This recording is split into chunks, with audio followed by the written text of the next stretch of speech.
Just say no. You hear me, Danny? No more Uggs unless it's to the blogger Throwdown. And for tonight's rivalry Throwdown, we welcome Adam Silverstein, editor of OnlyGators.com, and his opponent, Bud Elliott, editor of TomahawkNation.com. You are a little girl. Let's put 30 seconds up on the clock for your answers and your rebuttals. Gentlemen, are you ready? Definitely. Let's get it on. Adam, we'll start with you since one of our judges here may be biased. You get the first question. Jeff Driscoll is set to come back from injury after missing last week's game. How will he fare against a seemingly strong Seminoles defense? It definitely remains to be seen, and a lot of it has to do with how healthy he is going into the game. Supposedly, he came back to practice today and had a great one. But if you look at Driscoll, what he's done this year, his best games have come against the best defenses he's faced. He had 177 yards and 3 touchdowns on the ground against Vandy, threw for 69% completion, 4 touchdowns through the air against South Carolina. And while he did fall apart against Georgia and struggled a little bit down the stretch, he was in a really good rhythm against Louisiana Lafayette before getting injured and leaving the game. And the thought is that he'll get up again for another good opponent in Florida State. Adam, that was even better the second time. Louisiana Lafayette. Now let's talk to Bud. Will friend of the program, Bjorn Werner, and the FSU defense be able to contain Jeff Driscoll? It's interesting that Adam says Driscoll's looked good in practice, because that would really kind of be the first time he's looked good all year.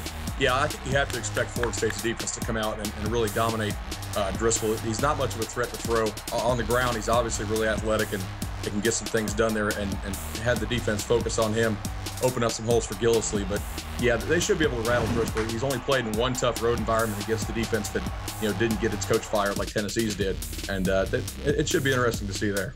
All right, Bud, right back at you. The Gators like to wear down opposing defenses with the run. Will they be able to do that against Florida State? It's going to be tough. Florida State has the best defense in the country. A lot of seniors up there, and/or guys who are juniors and potentially go into the NFL.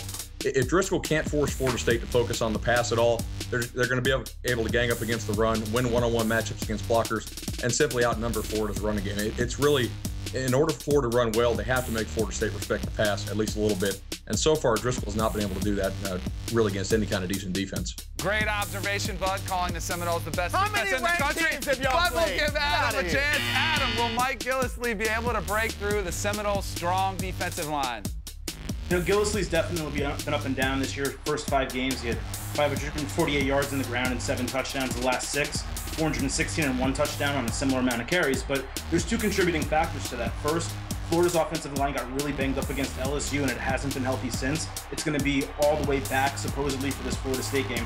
And the second is, like Bud said, teams have been stacking the box against Florida and really limiting what Gillislee's been able to do. So the Gators do have to throw. They have to keep Florida State defense honest, and it's going to start with Driscoll and Jordan Reed and some of these guys to make sure that they don't stack the box. Hey, Bud, let's talk about turnovers. How will E.J. Manuel fare against a defense that loves to turn the ball over? There's no doubt Florida's defense is really good, but Manuel came in as a 5-star recruit. He's a 5th-year senior. It's senior day in Doak Campbell Stadium. Danny, you've been there. You live for this kind of stuff. This is the game you want to play. Manuel's got to come out. He's got to be accurate.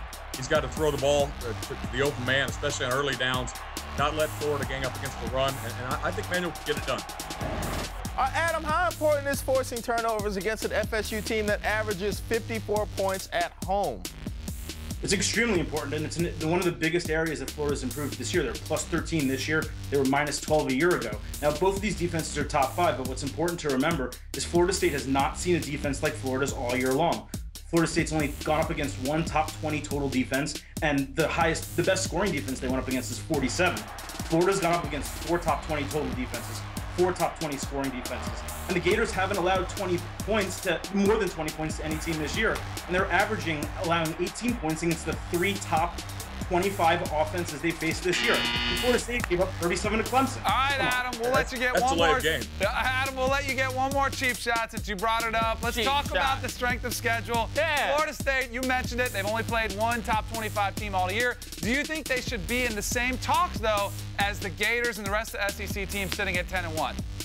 Well, there's nothing wrong with the eyeball test, and Florida State does look good in some games, but they've also had their fair share of ugly games, just like the Gators have. They lost to an unranked North Carolina State. Florida lost to a top 10 Georgia team in a rivalry game.